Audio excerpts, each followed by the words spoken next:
Video like जरूर कर लीजिए और ऐसे वीडियो लगातार फ्री में पाने के लिए चैनल को तुरंत सब्सक्राइब कर लीजिए और बेल आइकन को जरूर टैप कर लीजिए ताकि आगे भी सारे वीडियो आपको मिलते रहे। यूट्यूब में फॉलो करते हैं तो प्लीज ये वाला फ्री टेलीग्राम चैनल जरूर ज्वाइन कर लीजिएगा। सारे नोटिफिकेशन सारे अपडेट यहीं पे आते हैं, ध्यान रखिए।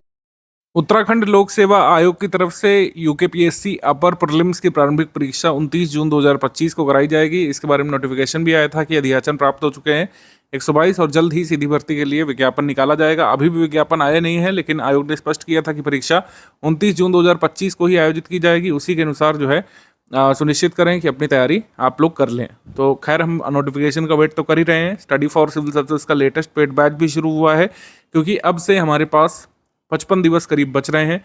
तो 55 दिवस में किस तरीके से तैयारी हो सकती है, क्रैश कोर्स फॉर्म में ही अब तैयारी होगी। आप एकदम शुरुआत से यूकेपीएससी के बड़े सिलेबस की तैयारी नहीं कर सकते हैं, लेकिन अभी भी स्टडी फॉर सिविल सर्विसेज के नोट्स को रिवाइज करके, स्टडी फॉर सिविल सर्विसेज के कंप्लीट कॉम्प्रिहेंसिव नोट्स को लेकर के, हमारी टेस्ट सीरीज को लेकर के और हमारी पेड क्विज को लेकर के आप अभी भी एक अच्छा अटेम्प्ट यहाँ पर दे सकते हैं और यहाँ पर अपना कट ऑफ निकालना सुनिश्चित कर सकते हैं। पूरी स्ट्रैटेजी यहाँ पर डिस्कस की जाएगी। कैसा एग्जाम हुआ था पहले, कट ऑफ कितना जाता है, उत्तराखंड स्पेशल के जो 50 सवाल आते हैं आपके 150 में से उसको कैसे डील करें, कैसे पेपर अटेम्प्ट करना होता है, प्रश्नों की प्रकृति कैसे होती है, हमारी तैयारी कैसे होनी चाहिए अगले 55 दिवस तक, स्टडी फॉर सिविल सर्विसेज के पेड ग्रुप में कैसे आप तैयार कर सकते हैं, इसके बारे में पूरी बात करेंगे। ये वीडियो नंबर 1 होगा या स्ट्रैटेजी वीडियो होगा। ग्रुप में जो लोग आ चुके हैं इसको पूरा शुरू से लेकर आखिर तक आपको देखना है। यूकेपीएससी में इस तरीके से परीक्षा योजना होती है जैसे नॉर्थ इंडिया के ज़्यादातर स्टेट पीसीएस में, कि प्रथम प्रश्न पत्र जो जीएस का होता है, सामान्य अध्ययन का, उसी से मेरिट बनता है। यहाँ पर मेरिट डिसाइड होती है कि आप मेंस लिखेंगे कि नहीं। कैटेगरी वाइज मेरिट आती है। 150 प्रश्न होते हैं यहाँ पर, 150 अंक होते हैं। और सेकंड पेपर यहाँ पर एक क्वालिफाइंग नेचर का पेपर होता है, जैसे ज़्यादातर पीसीएस एग्जाम में देखने को मिलता है। इसको सीसैट कहा जाता है कहीं कहीं पर, इसको जीएटी यहाँ पे कहा जाता है, जनरल एबिलिटी टेस्ट, यहाँ पे जनरल एप्टीट्यूड टेस्ट या कुछ भी कहा जाता है, सामान्य बुद्धिमत्ता परीक्षा आप कह सकते हैं। 100 अंकों का ये पेपर होता है। हर क्वेश्चन 1.5 मार्क्स का होता है। 150 का ये भी होता है। इसमें आपको 33% अंक यहाँ पे लाने पड़ते हैं। और यहाँ पे जैसे दिया हुआ है कि दोनों ही पेपर में 1/4 की निगेटिव मार्किंग है, ऋणात्मक मूल्यांकन है। यहाँ पर दंड के रूप में 1/4 भाग यहाँ पे नंबर काटा जाएगा अगर यहाँ पर आप गलत प्रश्न करते हैं तो, या फिर एक से अधिक प्रश्न का उत्तर देते हैं। एक ही मतलब ओएमआर के क्वेश्चन में 2 उत्तर देते हैं तो आपका 1/4 यहाँ पे निगेटिव मार्किंग कटेगी। ठीक, तो निगेटिव मार्किंग को डील करते हुए हमको कट ऑफ वगैरह कितना फेस करना होगा इसको देख लेते हैं। 2021 का पेपर जो हुआ था, 2021 के लिए मैक्सिमम एग्जीक्यूटिव पोस्ट के लिए 94.1 गया था और कुछ पोस्ट के लिए 100 के अराउंड भी कट ऑफ यहाँ पे रहा था। लेकिन जब से यहाँ पर पैटर्न चेंज किया है, 2024 में पैटर्न चेंज किया था, इसमें आप देख सकते हैं प्रारंभिक सेवा परीक्षा प्रवर अधीनस्थ की जो है उसका परिणाम आया था 28 अगस्त को। और आप देख सकते हैं आरक्षित के लिए कट ऑफ गया है यहाँ पर 87.3308। इसको हम 88 मान लें राउंड ऑफ करके, तो 88 कट ऑफ यहाँ पर गया था 150 में से निगेटिव मार्किंग के बाद। और ये कट ऑफ गिरा था, गिरने का कारण था कि उत्तराखंड स्पेशल के, यूके स्पेशल के कम से कम 50 सवाल जो है आपसे पूछे जाते हैं एग्जाम में। 50 वैसे पूछे नहीं गए थे, मैंने एक एक गिना था हमारी टीम ने, लेकिन 42-44 के अराउंड क्वेश्चन पूछे गए थे। तो यूकेपीएससी का जो यूके स्पेशल का पोर्शन है वो 1/3 लगभग कर दिया, यानी कि 150 क्वेश्चन में से 50 क्वेश्चन जो है वो यूके स्पेशल के आते हैं। अब कई सारे लोगों को ये भी नहीं पता था। हमने देखा 2024 में कई सारे लोगों ने अपनी टेस्ट सीरीज कराई और उसमें 20-25 ही यूकेपीएससी के यूके स्पेशल के सवाल डाले थे, तो उन्हें पैटर्न का अंदाज़ा भी नहीं था। तो ऐसे भी लोग हैं मार्केट में, खैर उनके बारे में बात नहीं करेंगे। निगेटिविटी को साइड में रख करके पॉजिटिविटी की तरफ बढ़ेंगे। और पॉजिटिव बात यह है कि आपको जो है 55 दिवस में सिलेबस की इस तरीके से तैयारी करनी है कि 150 क्वेश्चंस में आपके कम से कम जो है 100 के अराउंड क्वेश्चन सही हो। आपको ट्रिपल डिजिट में यानी कि 100 सही सवाल निकालने का टारगेट रखना है निगेटिव मार्किंग के बाद भी। और जिस तरीके का पेपर आता है बिल्कुल किया जा सकता है।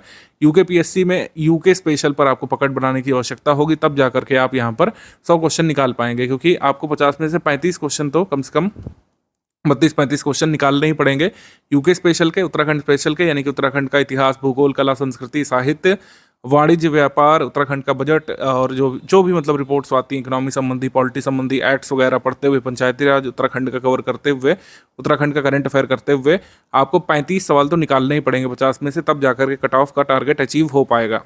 तो यूके स्पेशल में जो है अच्छे से मेहनत करनी पड़ेगी आपको। हमारा जो कंटेंट है उसमें फोकस किया गया है कि यूकेपीएससी में अगर यूके स्पेशल के 50 सवाल आते हैं तो आप जो है 40-45 सवाल उसमें करने की स्थिति में रहें। काफ़ी फैक्चुअल पेपर होता है, तो आप मान लीजिए कि पूरी एफिशिएंसी नहीं भी दे पाए, 35-37 भी सवाल आपने अगर निकाल लिए 50 में से, उत्तराखंड स्पेशल की बात कर रहा हूँ, तब भी जो है कट ऑफ के नज़दीक आप पहुँच जाएंगे।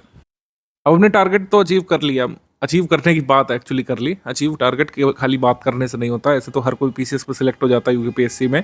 टारगेट हमने बना लिया कि भाई हमको ट्रिपल डिजिट में चाहिए, लेकिन चाहने के लिए क्या होगा, हमको पढ़ना पड़ेगा, क्योंकि सिलेबस काफ़ी बड़ा है। जिन लोगों ने सिलेबस देखा है, आपने देखा होगा 12-13 पेजेस का तो सिलेबस ही है यूकेपीएससी का। एक एक छोटी छोटी चीज़ उन्होंने डिटेल में लिखी है कि कौन से एक्ट्स आएंगे, कौन से वॉइसरॉय, कौन से गवर्नर जनरल के बारे में पूछेगा, कौन से जो है शासकों के बारे में पूछेगा मिडिवल पीरियड में, एंशियंट में क्या क्या चीज़ें जरूरी रहेंगी, मॉडर्न इंडिया में कौन से गवर्नर जनरल, वॉइसरॉय और कौन से अधिनियमों के बारे में हमको पढ़ना है, किन किन स्वतंत्रता संग्राम सेनानियों के बारे में पढ़ना है, कौन कौन से कालखंड को पढ़ना है, सब दे दिया है। तो कई बार इससे सुविधा महसूस करते हैं छात्र कि चलिए हमारे पास सारे पॉइंट्स मौजूद है जो हमको तैयार करने हैं, लेकिन असुविधा वहाँ पे हो जाती है जब पूरा एक प्लिथोरा है सिलेबस का।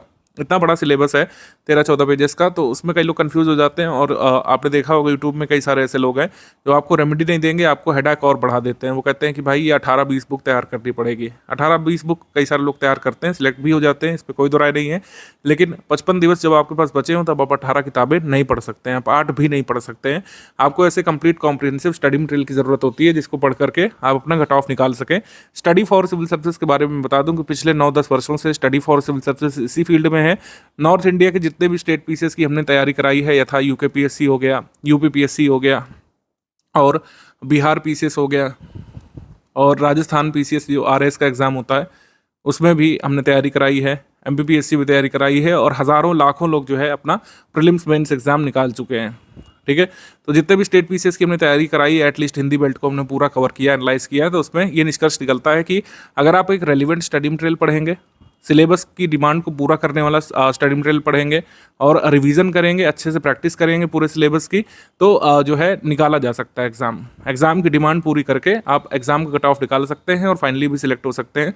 अभी सिर्फ और सिर्फ आपका मोटिव होना चाहिए कि 29 जून वाली जो परीक्षा है उसमें हमको कट ऑफ निकालना है। तो उसके लिए जो लोग पेड ग्रुप में आ चुके हैं, स्टडी फॉर सिविल सर्विसेज ने जो रिसोर्सेज दिए हैं उनको आपको स्टडी करना है। सिलेबस के अनुरूप हमने जो पूरा कंटेंट है वो बनाया है। जितने पॉइंट्स यूकेपीएससी ने मेंशन किए हैं, जितने एक्ट्स मेंशन किए हैं, पॉलिटी में जितने कॉन्सेप्ट इकोनॉमी में मेंशन किए हैं, साइंस में जितने विषय हो सकते हैं, जितने विषय दिए हैं सिलेबस में, उसमें जितने पॉइंट्स लिखे हुए हैं उसका पूरा स्टडी मटेरियल हमने यहाँ पे डेवलप कर लिया है। और यहाँ पर कोई भी चीज़ आपकी छूटेगी नहीं सिलेबस के हिसाब से। इस तरीके का स्टडी मटेरियल है कि कोई भी चीज़ आप मिस आउट नहीं करेंगे। दूसरी ये चीज़ है कि सभी अवधारणाओं, तथ्यों को, यानी कॉन्सेप्ट और फैक्ट्स को इस तरीके से कंपाइल किया कि हमारा स्टडी मटेरियल हज़ारों लाखों पेजेस का ना हो जाए। देखिए पढ़ने को आप 18 बुक भी पढ़ सकते थे, मैंने आपको बताया, लेकिन हमारा कंटेंट ऐसा है कि बचे हुए 55 दिवस में भी पढ़ा जा सकता है। इस तरीके से फैक्ट और कॉन्सेप्ट को कंपाइल किया गया है कि लेंदी भी ना हो, वर्बोस भी ना हो, यानी कि बल्कि भी ना लगे, और ईजिली डाइजेस्टिबल हो। अगर आप 2-3 बार पढ़ें तो उसको इस तरीके से तैयार कर ले जाएं कि एग्जाम में क्वेश्चन उसका निकाल सके। संपूर्ण करंट अफेयर को हमारे यहाँ पर कवर किया जाता है। नेशनल इंटरनेशनल भी आता है, आपका उत्तराखंड का भी आता है। तो सारी जो है हमने जो है कवर कर लिया करंट अफेयर को। मंथ वाइज हम देते हैं इसलिए जिससे आपकी क्रोनोलॉजी बनी रहे। मंथ वाइज यूके स्पेशल का, नेशनल इंटरनेशनल टोटल आपको मिल गया है। जो है आपको कब से कब तक तैयार करना है अभी हम आपको बता देंगे। करंट अफेयर कंप्लीट आपको इसी ग्रुप में मिल जाएगा। जो लोग current affair plus test series वाले ग्रुप में आए हैं उनको भी टेस्ट सीरीज के साथ पूरा करंट अफेयर मिल जाएगा, जितना भी पूछा जाना है। और करंट अफेयर का दायरा बढ़ा है जब से पैटर्न चेंज हुआ है। कई सारे सवाल यूकेपीएससी के, यूके स्पेशल करंट अफेयर के आते हैं, और नेशनल इंटरनेशनल करंट अफेयर आते हैं। इंटरनेशनल करंट अफेयर में ऑर्गेनाइजेशन संबंधी करंट अफेयर इसमें पूछा जाता है काफ़ी सारा। सब कुछ इसमें कवर करा दिया गया है। इकोनॉमिक करंट अफेयर सब कुछ इसमें मिल जाएगा आपको। तो कंप्लीट कॉम्प्रिहेंसिव स्टडी मटेरियल है, रेलिवेंट भी है और क्रिस्प भी है, जो इस समय पढ़ा भी जा सकता है बचे हुए 55 दिवस में। आप सभी जानते हैं कि जब इतना तथ्यपरक पेपर आता है तो यहाँ पर अभ्यास का बहुत महत्व होता है। ठीक है, बिना अभ्यास के आप नहीं निकाल सकते हैं। पेपर फैक्चुअल आता है, कंसेप्चुअल क्वेश्चंस कुछ कुछ होते हैं, मेजरली फैक्चुअल पेपर होता है। अगर आप तथ्य नहीं याद करेंगे तो यूकेपीएससी का प्रीलिम्स स्पेशल मतलब प्रीलिम्स वाला कभी भी नहीं निकाल पाएंगे। आपको पता होना चाहिए कि प्रीलिम्स में जो तथ्य पूछे जाते हैं, कैसे तथ्य पूछे जाते हैं अभी हम डिस्कस करेंगे। लेकिन आप मान के चलिए कि जो 85-90% पेपर है अभी फैक्चुअल आता है, इसमें फैक्ट्स पूछे जाते हैं। तो फैक्ट्स कैसे तैयार होंगे? स्टडी फॉर सिविल सर्विसेज की जो टेस्ट सीरीज है वो फैक्ट ओरिएंटेड हमने बनाई है। Sectional test, full length test, इस बार संख्या भी हमने टेस्ट की बढ़ाई है, जिससे आप मैक्सिमम जो कवरेज है वो कर सकें। सिलेबस का कवरेज पर फोकस किया जाता है, मतलब जितने भी पॉइंट सिलेबस में दिए हुए हैं उन पर आधारित कुछ ना कुछ जरूर क्वेश्चन हम लोग पूछें आपसे एग्जाम में, जिससे आप एटलीस्ट उस पॉइंट की स्टडी करें। इकोनॉमी, पॉलिटी, उत्तराखंड की इकोनॉमी, उत्तराखंड की पॉलिटी और इतिहास, भूगोल, कला, संस्कृति से लेकर के वाणिज्य, व्यापार, उत्तराखंड का नेशनल, इंटरनेशनल, क्योंकि इंटरनेशनल भी फैक्टर है उत्तराखंड में। स्टेट का भी करंट अफेयर आता है, इंटरनेशनल करंट अफेयर भी आता है, नेशनल करंट अफेयर भी आता है। ऐसे ही इंडियन इकोनॉमी पूछी जाती है, उत्तराखंड की इकोनॉमी पूछी जाती है, इंटरनेशनल इकोनॉमी में क्या क्या चेंजेस हो रहे हैं वो सब भी पूछा जाता है।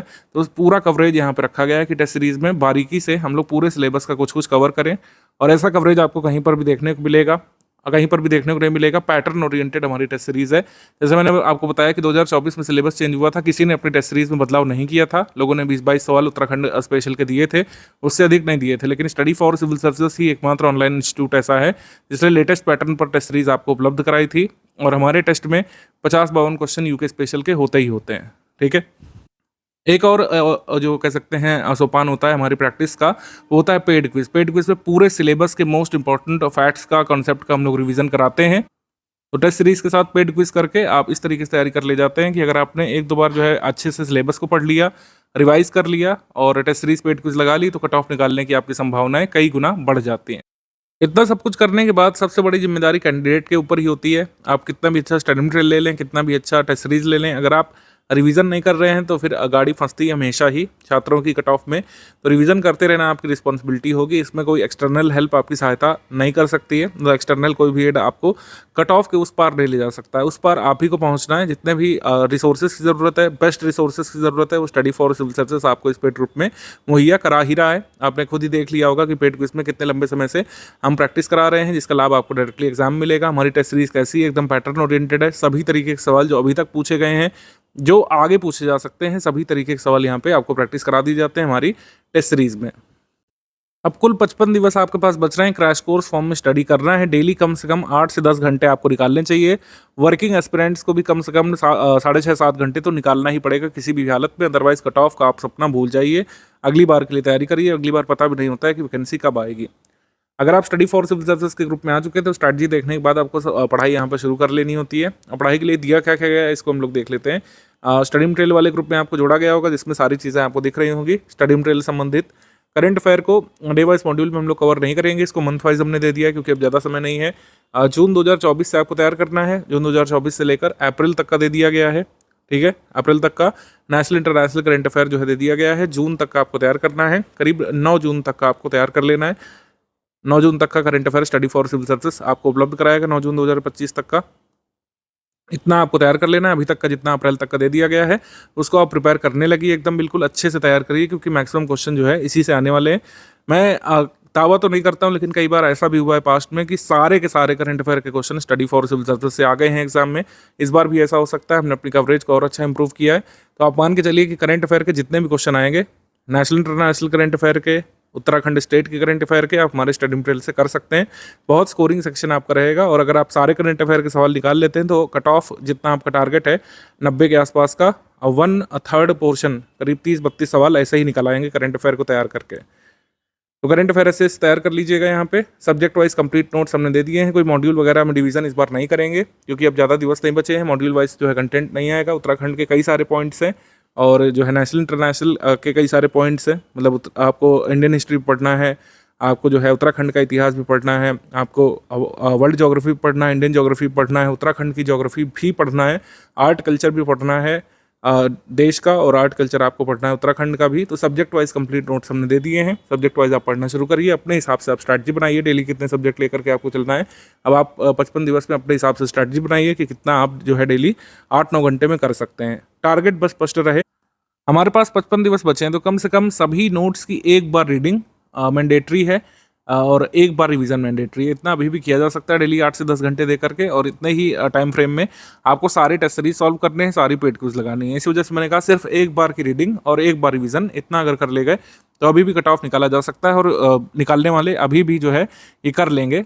कई सारे जो हमारे लोग हैं, कई सारे जो पर्सनल्स हैं, यानी उत्तराखंड स्टेट में सर्व करने वाले, सेंट्रल गवर्नमेंट में किसी पोस्ट पर सी ग्रुप में, डी ग्रुप में सर्व करने वाले, वो कई बार ये कर लेते हैं, और कई लोगों ने पास्ट में भी किया है। एक बार रिवीजन, एक बार रीडिंग पूरे स्टडी मटेरियल की अभी भी डुएबल है, की जा सकती है, और करने वाले करेंगे। एक्सक्यूज़ देने वालों के पास हमेशा एक्सक्यूज़ होता है, और करने वालों के पास बहाने होते हैं कि हम किसी न किसी तरीके से ये टारगेट अचीव कर ही लेंगे। अगर आप ये टारगेट अचीव कर लेंगे तो समझिए कट ऑफ का टारगेट भी अचीव हो जाएगा। स्टडी मटेरियल बड़ा है, लेकिन पेपर जो है इजी मॉडरेट स्तर का आता है। अभी हम उसके बारे में डिस्कस करने वाले हैं। तो इतना अगर आपने कर लिया तो कट ऑफ अभी भी निकाला जा सकता है। टोटल टेस्ट सीरीज हम 38 दे रहे हैं इस पेड ग्रुप में। 20 फुल एंड टेस्ट होंगे और 18 सेक्शन वाइज टेस्ट होंगे। तो इसका मतलब बच्चे 55 दिवस में हर 2 दिन में या 3 दिन में 2 टेस्ट आपको देने का टारगेट रखना है। फुल एंड टेस्ट जैसा पेपर आता है, जैसा पेपर आया था 2024 का वैसा ही होगा। 150 MCQ उसमें होंगे, 50 क्वेश्चन उत्तराखंड के होंगे, और सेक्शन वाइज टेस्ट में 50 सवाल होते हैं। टेस्ट का टाइम प्लान यहाँ पे लगा हुआ है, मैं यहाँ पे दिखा दे रहा हूँ टेस्ट का टाइम प्लान। ये है आपका टेस्ट का टाइम प्लान। तो ये टेस्ट सीरीज़ का शेड्यूल है। 11 मई से शुरू हो जाएगा। पहला उत्तराखंड का हिस्ट्री का, पहला फिर उत्तराखंड के ज्योग्राफी का, फिर उत्तराखंड की पॉलिटी का, उत्तराखंड के करंट अफेयर का, आर्ट कल्चर का, और फिर फुल यहाँ पे फुल एंड टेस्ट आपके शुरू हो जाएंगे 29 मई से। 1, 2, 3 से लेकर टेस्ट नंबर 20 तक। फाइनली आपका 17 जून को ये हो जाएगा, मतलब एग्जाम से करीब 12 दिवस पहले। फिर आप बाकी दिन टेस्ट सीरीज़ का और स्टडी मटेरियल का रिवीजन करते रहिएगा। टेस्ट सीरीज सारी की सारी लगानी है। कृपया इस तरीके के सिली क्वेश्चंस नहीं पूछिए कि सर सबसे बेस्ट 5 टेस्ट सीरीज बता दीजिए, या फिर सिलेबस के सबसे महत्वपूर्ण 50 पेजेस बता दीजिए जिससे कट ऑफ निकल जाए। इस तरीके से कट ऑफ ना किसी का निकला है, ना आगे 10 साल में किसी का निकलेगा। ये मेथड ही फ्लॉड है कि सर इंपॉर्टेंट बता दीजिए। आपको पूरा सिलेबस ही कवर करना पड़ेगा। हाँ, सिलेबस में कुछ इंपॉर्टेंट पॉइंट्स हैं जिसको हमने कवर कर लिया हमारे टेस्ट सीरीज में, और हमारे पेड क्विज में से संबंधित सवाल करा दिए गए हैं। यूकेपीएससी में कैसे प्रश्न बनते हैं, थोड़ा सा आइडिया आपको लेना चाहिए हमेशा ही। जैसे टॉपिक है पीएम सूर्य घर मुफ्त बिजली योजना, काफ़ी ट्रेंडिंग है अभी।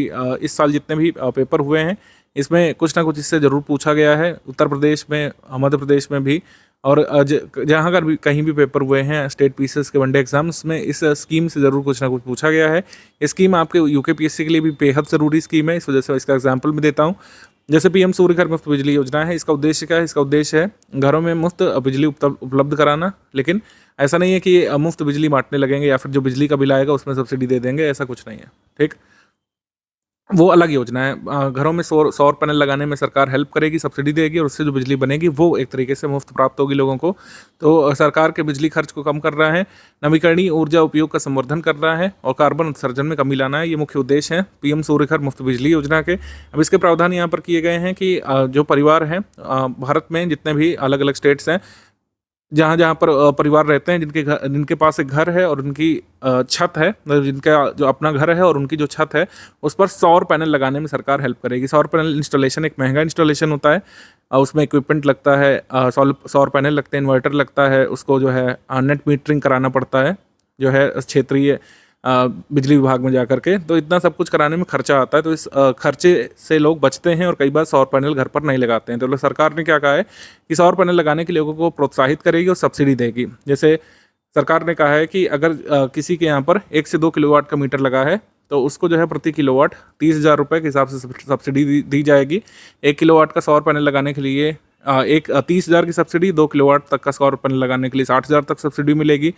अगर 2 से 3 किलोवाट का कोई पैनल लगवाएगा उसको 60,000 से लेकर 78,000 रुपये सब्सिडी मिलेगी, ठीक है। मतलब 2 किलोवाट के लिए 60,000, 1 किलोवाट के लिए 30,000 और 3 किलोवाट के लिए 78,000 सब्सिडी सरकार यहाँ पर देगी सौर पैनल लगाने के लिए।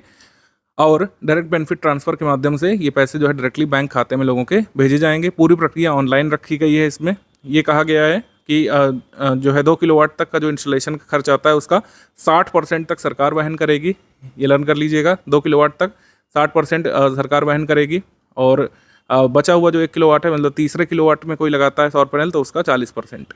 तो ये है यहाँ पे 3 किलोवाट तक का सौर पैनल मान लीजिए किसी को लगाना है और उसके पास लगाने के लिए पैसे ही नहीं है, वो वेट नहीं कर सकता है सरकार की सब्सिडी का, वो इन्वेस्टमेंट कर ही नहीं सकता है, तो सरकार से लोन की सुविधा भी यहाँ पे मिलेगी। मतलब बैंक लोन जो है सरकार मुहैया कराएगी और कोलेट्रल फ्री लोन होगा, यानी कि बिना गिरवी के जो है लोन मिल सकता है लोगों को, और ब्याज की दर होगी 7% वार्षिक, ठीक। अभी तक सौर पैनल इंस्टॉलेशन जो किए गए हैं उसमें टॉप पर कौन सा स्टेट है? गुजरात है, सेकंड नंबर पर महाराष्ट्र है, और थर्ड नंबर पर जो है उत्तर प्रदेश है, फोर्थ पर केरल है। पात्रता क्या है? मतलब किसको जो है इस स्कीम का लाभ मिलेगा? एलिजिबिलिटी क्राइटेरिया क्या है? एलिजिबिलिटी क्राइटेरिया ये है कि हाउस होल्ड को इंडियन सिटीजन होना चाहिए, house hold must own a house with a roof, एक घर होना चाहिए आदमी के पास और उस पर छत होनी चाहिए जिससे सोलर पैनल लगाया जा सके। House hold must not have availed any subsidy from other solar panels, किसी भी अन्य सोलर पैनल स्कीम की सब्सिडी उसने ना ली हो, और एक वैलिड इलेक्ट्रिसिटी कनेक्शन घर का होना चाहिए, तभी इस योजना का लाभ मिल सकता है लोगों को। अब उत्तराखंड पीसीएस में अलग तरीके से इसमें पूछा जाता है। ये क्वेश्चन आरएस का है जो यहाँ पे लिखा हुआ है। आरएस में इस तरीके के क्वेश्चन आते हैं, मल्टीपल स्टेटमेंट वाले सवाल आते हैं। इसमें पूछा है कि कौन सा यहाँ पर पीएम सूर्य घर मुफ्त बिजली के बारे में आपका सही है। जैसे लिखा हुआ है, इस योजना के तहत 300 यूनिट तक मुफ्त बिजली उपलब्ध कराने के लिए 1 करोड़ घरों में सौर पैनल लगवाए जाएंगे सरकार के द्वारा। तो ये सही स्टेटमेंट है। फिर है कि रूफटॉप सोलर संयंत्र स्थापित करने हेतु 30% का अनुदान मिलेगा। ये गलत है। अनुदान मैंने बताया कि सौर पैनल लगाने के लिए प्रथम 2 किलोवाट तक 60% का है, ठीक है, और नेक्स्ट 1 किलोवाट पर यानी तीसरे किलोवाट पर 40% का है। तो ये यहाँ पे अनुदान आएगा सरकार की तरफ से, 30% नहीं है।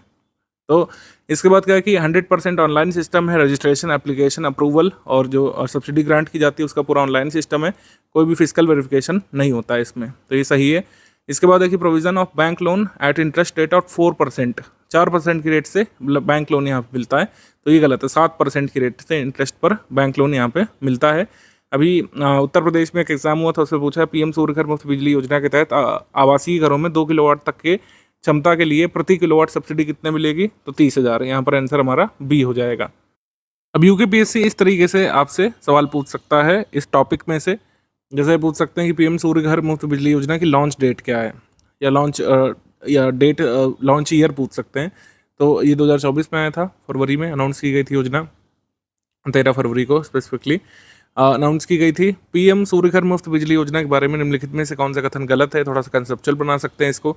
जैसे इस योजना का लाभ लेने के लिए वैध बिजली कनेक्शन आवश्यक है, सही। सब्सिडी की राशि सीधे लाभार्थी के खाते में आती है डीबीटी के माध्यम से, सही। 1 करोड़ सौर पैनल लगाने का लक्ष्य रखा है सरकार ने। इस योजना का लाभ केवल शहरी क्षेत्रों के लाभार्थियों को मिलेगा, ये गलत है। मॉडल सोलर विलेज भी डेवलप किए जाने हैं ग्रामीण क्षेत्रों में इस योजना के तहत। तो हम ये नहीं कह सकते कि इस योजना का लाभ केवल शहरी लाभार्थियों को मिलेगा। तो डी वाला हमारा आंसर हो जाएगा, ऐसे यूकेपीएससी पूछता है। और इस पर फैक्चुअल पूछ सकते हैं कि पीएम सूर्य घर मुफ्त बिजली योजना के अंतर्गत अधिकतम सब्सिडी की राशि कितनी है। अधिकतम सब्सिडी मिलती है यहाँ पे 78,000, अधिकतम सब्सिडी मिलती है 78,000। इसके बाद पीएम सूर्य घर मुफ्त बिजली योजना के तहत निम्नलिखित में से कौन सा कथन सही है आपसे पूछा है, ठीक है। तो जिन घरों में छत नहीं वहाँ सौर पैनल लगाने की व्यवस्था सरकार करेगी, राज्य सरकार, ऐसा कुछ नहीं है। SC ST OBC समुदाय के लोगों को ही लाभ मिलेगा, ऐसा कुछ नहीं है। इसमें समुदाय वगैरह की बात ही नहीं की गई है। इस योजना के तहत सौर पैनल लगाने से पहले सब्सिडी की राशि दी जाती है, गलत है। सब्सिडी हमेशा आती है सौर पैनल लगने के बाद, नेट मीटरिंग होने के बाद। तो हमारा आंसर हो जाएगा कौन सा सही है, उपर्युक्त में से कोई नहीं। इस तरीके के प्रश्न कई बार आ सकते हैं यूकेपीएससी में। हमारा आशय क्या है कि बहुत फैक्चुअल सवाल भी आ सकता है, थोड़ा कंसेप्चुअल आ सकता है, इससे ऊपर स्तर में यूकेपीएससी नहीं बढ़ता है। मल्टीपल स्टेटमेंट वाले सवाल बस इसी हद तक आते हैं, ठीक है। मैचिंग वाले सवाल आते हैं, चूज नॉट करेक्ट वाले सवाल आते हैं। इस तरीके के प्रश्न यूकेपीएससी पूछता है। अब जैसे ये स्कीम है पीएम विश्वकर्मा योजना, तो पीएम विश्वकर्मा योजना में इस तरीके के प्रश्न जो है यूकेपीएससी में बन सकते हैं। जैसे इस पर पूछेंगे पीएम विश्वकर्मा योजना को कब जारी किया गया था, लॉन्च डेट क्या है, तो 17 सितंबर 2023 लॉन्च डेट है। इस बात से पूछेंगे कि लाभार्थी कौन होते हैं। अनुसूचित जाति की महिलाएं, कॉलेज जाने वाले छात्र, पारंपरिक कारीगर या भूमिहीन कृषक मजदूर। तो पारंपरिक कारीगर होते हैं। ऐसे पूछ लेंगे कितने प्रकार के इसमें ट्रेड्स को कवर किया गया है, तो इसमें कवर किया गया है 18 प्रकार के ट्रेड्स को, ठीक है। ये आपसे पूछ सकते हैं। या फिर वैसे ही जैसे हमने पीएम सूर्य घर में बताया, मल्टीपल स्टेटमेंट वाला सवाल आ सकता है कि इसके बारे में 4-5 चीज़ें पूछ लेंगे, 4 चीज़ें, उसमें पूछेंगे कौन सा सही है कौन सा गलत है। इस तरीके के प्रश्न यूकेपीएससी बनाता रहता है। पीएम विश्वकर्मा के लाभार्थियों को क्या नहीं मिलेगा, ये पूछ सकते हैं। तो बिना ब्याज का कर्ज, ये नहीं मिलेगा, कर्ज पर ब्याज लगेगा बिल्कुल। कौशल उन्नयन जो है कराया जाएगा, ये सही है। विपणन सहायता मिलेगी, टूलकिट के लिए धनराशि भी मिलेगी, लेकिन ऐसा नहीं है कि जो है बिना ब्याज का कर्ज मिलेगा। बिना गिरवी रखे कर्ज मिलेगा, कोलेट्रल फ्री लोन मिलेगा, लेकिन कर्ज पर ब्याज लगेगा, ठीक है। तो इस तरीके के जब प्रश्न बनते हैं तो रिवीजन का यहाँ पर बहुत महत्व हो जाता है। कैंडिडेट की जिम्मेदारी है कि आप रेगुलर बेसिस पर रिवीजन करिए। जो स्टडी मटेरियल है उसका रेगुलर रिवीजन भी जरूरी है। जैसे मैंने कहा, एक बार रीडिंग एक बार रिवीजन। तो अब हमारे पास अब इतना कम समय है कि जब तक आप रीडिंग खत्म करेंगे और रिवीजन अपना खत्म करेंगे तब तक एग्जाम ही आ जाएगा। तो ऐसा कोई मल्टीपल टाइम्स के लिए अब तो नहीं ज़रूरी है, लेकिन जो चीज़ें आप भूल रहे हैं उसको रेगुलर बेसिस पर रिवाइज करिए। जैसे हिस्ट्री के कुछ फैक्ट्स हैं, आर्ट कल्चर संबंधी फैक्ट है, ठीक है। उत्तराखंड का भूगोल है, आप उसमें कौन सी नदी जो है किसकी सहायक नदी है, ये काफ़ी पूछा जाता है। कौन सी नदी घाटी जो है कहाँ बनती है, कौन सा दर्रा जो है किस नदी के पास है, किस शहर के पास है, कौन सा दर्रा, कौन सी इंडस्ट्री कहाँ है उत्तराखंड में, कौन सा अधिनियम कब आया था उत्तराखंड में, किस आयोग की अध्यक्षता कौन करता है, ऐसे क्वेश्चंस पूछे जाते हैं। तो रेगुलर रिवीजन का महत्व होता है, और रेगुलर रिवीजन आपका क्विज प्रैक्टिस से भी होता जाता है। क्विज प्रैक्टिस का बहुत महत्व यहाँ पर रहेगा। क्विज प्रैक्टिस लगातार करते रहिए। हमारा क्विज ग्रुप जो है उसके अगर आप सारे के सारे क्वेश्चन लगा गए तो 1/3 पेपर तो वहीं से कवर हो जाएगा, ऐसा हम लोग क्लेम कर सकते हैं। आपको दिखाएंगे भी सारे प्रूफ वगैरह। क्विज प्रैक्टिस लगातार करते रहिएगा। क्विज ग्रुप हमारा काफ़ी पहले से चल रहा है। करंट अफेयर के सवाल एक बार देख लीजिए। करंट अफेयर के बहुत पुराने क्विज से अटेम्प्ट ना करें। करंट अफेयर का जो ड्यूरेशन है वो आपको क्लियर है। आपको जून 2024 से पुराना करंट अफेयर नहीं पढ़ना है, ठीक है। उत्तराखंड स्पेशल का भी और नेशनल इंटरनेशनल करंट अफेयर का भी जून 2024 से पुराना नहीं पढ़िए। जून से लेकर अभी तक का, जून 2025 का 9 तारीख तक का आपको तैयार करना है। सारे अपडेट्स आपको PDF में मिल जाते हैं। जितना भी अपडेट होता है वो उत्तराखंड करंट अफेयर में हम दे देते हैं, नेशनल इंटरनेशनल करंट अफेयर में कवर कर लेते हैं। क्विज ग्रुप आप देखते रहिए लगातार। क्विज ग्रुप में कई सारे वीडियोस भी मैं देता रहता हूं। जैसे जब अब तक आपका वीडियो मिल रहा है, ये स्ट्रैटेजी वाला मैंने एकतादारी सिस्टम पर वीडियो बना करके डाला है। तो जो कुछ महत्वपूर्ण टॉपिक्स होते हैं उसका वीडियो हम देते रहते हैं। कोई अपडेट होती है तो उसका वीडियो हम देते हैं। जैसे PM सूर्य घर मुफ्त बिजली योजना पर जो है हमने आपको वीडियो दिया था काफ़ी पहले, 1 महीने पहले आपने देखा होगा क्विज ग्रुप में। तो मैंने वीडियो दे दिया था क्योंकि मुझे लगता है वो स्कीम काफ़ी ज़रूरी है। तो ये सारे अपडेट्स अगर आप फॉलो करते रहेंगे तो निश्चित तौर पर अभी भी सिलेक्शन लिया जा सकता है बचे हुए 55 दिवस में। हालांकि ये जो रिक्वायरमेंट है डेली 7 से 8 घंटे की, ये पूरी करनी पड़ेगी। डेली 7 से 8 घंटे जो है लगे बिना ये चीज़ें नहीं हो पाएंगी। मेरा स्ट्रैटेजी वीडियो 30 मिनट का है, आपने सुन लिया, आपको अच्छा लगा और बाकायदा सब चीज़ें डुएबल लगी। लेकिन अगर आपने अगले 55 दिवस तक नहीं प्रयास किया डेली 7 से 8 घंटे, तब चीज़ें मुश्किल हो जाएंगी। आपको आते हुए क्वेश्चन लगेगा कि हमने नहीं पढ़ा है, मैं भूल रहा हूँ, मुझे याद है लेकिन पूरा नहीं याद है। तो ऐसी सिचुएशन से बचने के लिए आपको जो है ये करते जाना है, अपना टारगेट पूरा करता जाना है। टारगेट मैंने बता दिया, स्पष्ट है। अब 55 दिवस ही बचे हैं तो सारे स्टडी मटेरियल की एक बार रीडिंग, 1 टाइम रीडिंग करने के बाद एक बार रिवीजन करना है। प्रैक्टिस रिसोर्सेज सारे फॉलो कर लेना है, सभी फुल लेंथ टेस्ट लगा लेना है, सभी सेक्शनल वाइज टेस्ट लगा लेना है और पेड क्विज में सारे क्वेश्चंस आपको सॉल्व कर लेने हैं। इतने सभी आराम से आपका कट ऑफ क्लियर हो जाएगा, ठीक है। बेस्ट ऑफ लक है सभी को। डाउट क्लियरेंस वाला ग्रुप हमारा चालू हो चुका है। लास्ट 55 दिवस में कोई भी डाउट पूछेंगे उस डाउट को बताया जाएगा। डाउट क्लियरेंस हमारा लगातार चल रहा है। क्विज ग्रुप में से क्वेश्चंस में कोई भी आपका डाउट है, टेस्ट सीरीज में कोई डाउट है, हमारे स्टडी मटेरियल संबंधी कोई डाउट है आपका, तो आप जो है डाउट क्लियरेंस वाले ग्रुप में डाल सकते हैं। आप उस पर पूछ सकते हैं कि सर इस पर डाउट बता दीजिए। उसमें हमारे एडमिन जो है इस समय एक्टिव हैं। एग्जाम से पहले मिशन मोड में हम लोग डाउट सॉल्व करते हैं। कोई भी आपका डाउट हमारे स्टडी मटेरियल में से, पेड क्विज में से, टेस्ट सीरीज में से रह नहीं जाना चाहिए, हम इंश्योर करेंगे। तो जब भी आप डाउट पूछेंगे तुरंत ही एडमिन आपके डाउट को पेड ग्रुप में, डिस्कशन ग्रुप में या डाउट क्लियरेंस ग्रुप में सॉल्व कर देंगे, ठीक है।